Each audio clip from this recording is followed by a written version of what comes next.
இன்றே டவுன்லோட் செய்து உங்கள் ஃபேவரட் ஷோக்களை என்ஜாய் பண்ணுங்க. ஆக்சுவலி நடந்த விஷயமே வேற சித்தி. என்ன விஷயம் வேற? சித்தி, வர்ஷினி கர்ப்பமா இருக்கான்னு உங்களுக்கு யார் சொன்னது? அது தப்பான தகவல் சித்தி.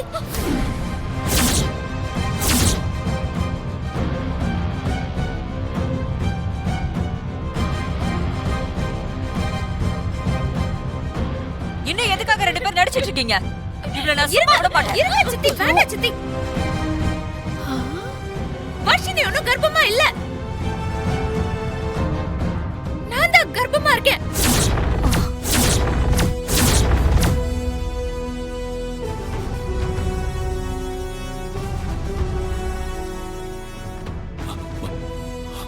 இசை கர்ப்பமா? இசை?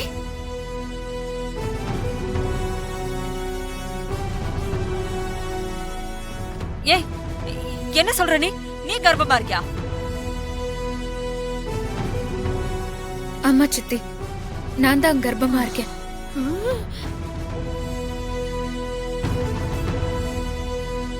என்னோட பிரெக்னன்சியை செக் பண்றதுக்காக தான் நான் இன்னைக்கு ஹாஸ்பிடலுக்கு போனேன். எனக்கு தனியா போறதுக்கு ஒரு மாதிரியா இருந்ததுனால தான் வர்ஷினியை நான் துணைக்கு கூட்டிட்டு போனேன்.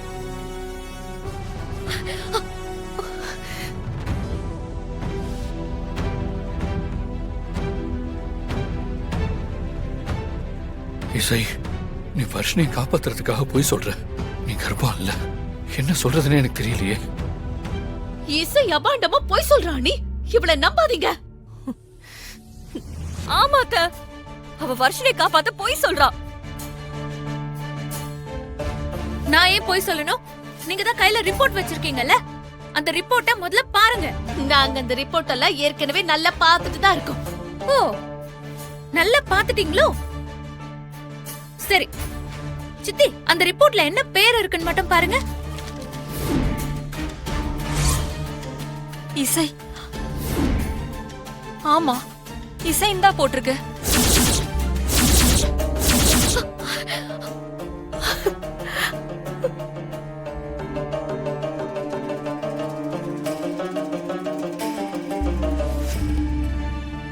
அம்மா, இசையா?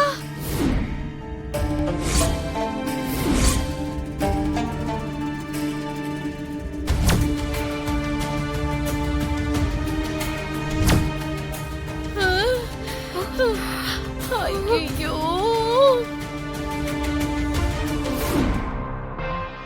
சிஸ்டர், ஒன்னு சொல்ல மறந்துட்டேன். சொல்லுங்க மேடம். பேஷண்டோட பேர் வந்து இசை. அத போட்டு ரிப்போர்ட் ரெடி பண்ணுங்க. ஓகே. இசை. Okay okay madam. சுபத்ரா, அது வாங்க. அக்கா பாரு. என்னக்கா? இசை? இசை? ஆமா, இசைன்னு தான் போட்டிருக்கு. போதுமா? நான் தான் கன்சீவா இருக்கேன். என் தங்கச்சி வர்ஷினி மேல எந்த தப்பும் இல்ல. அவளை யாரும் எதுவுமே சொல்லக்கூடாது.